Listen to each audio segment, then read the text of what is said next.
عندك 40 سنة ولسه ما اتجوزتيش؟ كسرتي السن وبقيتي بايرة ولسه قاعدة في بيت الست الحاجة؟ يا بت عنستي وقطر الجواز فاتك يا خيبة منك ليها. لا معلش ثانية واحدة كده، هو قطر الجواز ده بيجي منين وبيروح فين؟ وامتى وازاي ومين بيحدد مواعيده؟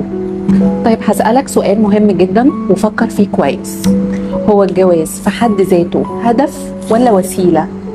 يعني احنا عايشين علشان نتجوز ولا بنتجوز علشان نعف نفسنا وما نغضبش ربنا سبحانه وتعالى ونعيش مع حد علشان يشاركنا افراحنا واحزاننا ونجاحنا وانكسارنا؟ يعني الجواز عمره ما كان النهاية السعيدة ولا الشيء اللي لابد منه.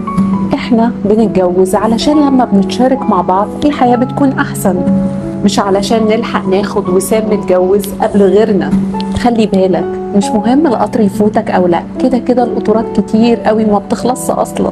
المهم ان انت لما تيجي تركب القطر الصح علشان ما يتقلبش بيك من اول محطة. اما حضرتك بقى كبنت فانت ما اتخلقتيش بس عشان تتجوزي. يعني جه الجواز اهلا وسهلا ومرحبا، ما جاش ان شاء الله مع انه جه. وفكره ان البنت بتنستر بعد ما تتجوز دي قله اخلاق مع ربنا سبحانه وتعالى، لان ربنا سبحانه وتعالى قدرك ورفع قيمتك وما خلقكيش مفضوحه عشان يجي راجل يستر عليكي في الاخر. انتي مستوره ومتدلعه في بيت اهلك وعلى كيف كيفك.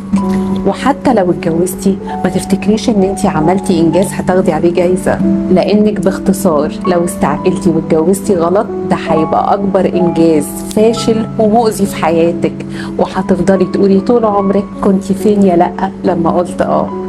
عشان كده ما تستعجليش وكل حاجه هتيجي في وقتها.